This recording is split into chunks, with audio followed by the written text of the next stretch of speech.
Les angoisses sont dans toutes les têtes, celles des autorités scolaires, les parents d'élèves et les apprenants. C'est aussi le moment de toutes les craintes pour des épreuves sans faute pour tous. Une préoccupation commune qui semble contrariée à travers des fraudes éhontées. La fraude en période d'examen, voilà qui s'invite dans la chronique Un jour, une formule de ce jour, bien sûr, Souri Ibrahima Keita. Angoisse en période d'examen. Le monde scolaire fait face à la phobie des F, vieille comme le monde. F, 3F. Fuite, fraude, faux sujet. Mais vous savez, c'est comme la prostitution, ça devient un vieux métier. Comme ses qualités défauts jumelles, la fraude est loin d'être une pratique nouvelle. Mais y trouver une source de fierté, ça, c'est nouveau. C'est même devenu une fierté pour les élèves. Quand on a fait un plan, nous avons fait 3 ans. Après, on a fait un plan, on a fait un gouvernement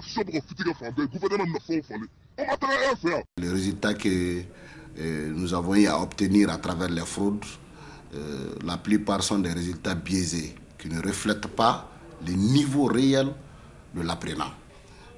Par tricherie, il a réussi à son examen. Par tricherie, il va avoir son diplôme. Par tricherie, il peut passer à un concours. Par tricherie, il va occuper des hautes fonctions de l'administration. On aura ce qu'on appelle une administration au rabais. La fraude, d'où elle vient? La fuite des sujets, d'où elle vient? Les faux sujets viennent d'où? L'enseignant peut intervenir, l'élève lui-même et aussi les parents d'élèves. C'est le problème d'hommes. Tant que nous n'avons pas des hommes intègres, qui savent que le sujet qui a été donné ne doit être ouvert qu'à l'heure précise, au jour précis, et que pour rien au monde, on devrait ouvrir cette enveloppe-là, il y a problème. De là à conclure qu'on assiste à une inversion de l'échelle des valeurs sociétales et scolaires, il n'y a qu'un pas allègrement franchi. L'école n'est que le reflet de la société, au fait.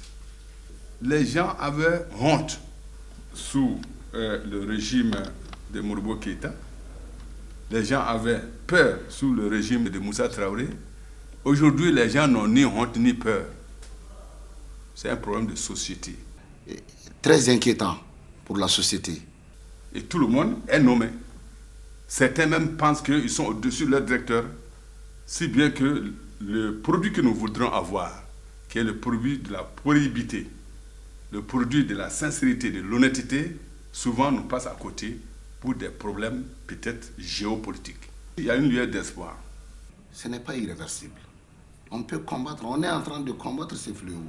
Déjà l'année dernière, ceux qui ont pensé avoir fraudé, c'était à Kolokani, hein? À partir des réseaux sociaux, Madame le ministre a remonté pour capturer celui qui est le premier à faire photocopier par son téléphone. Donc les sujets, les envoyer. Ces 2 dernières années, il y a tout un mécanisme qui a été mis en place. Donc si cette année, nous mettons ce mécanisme en marche à travers les réseaux sociaux, le premier qui le fait est tout de suite identifié et je crois qu'on peut éradiquer le phénomène. Encore une fois, l'équation nous renvoie à cette énigme.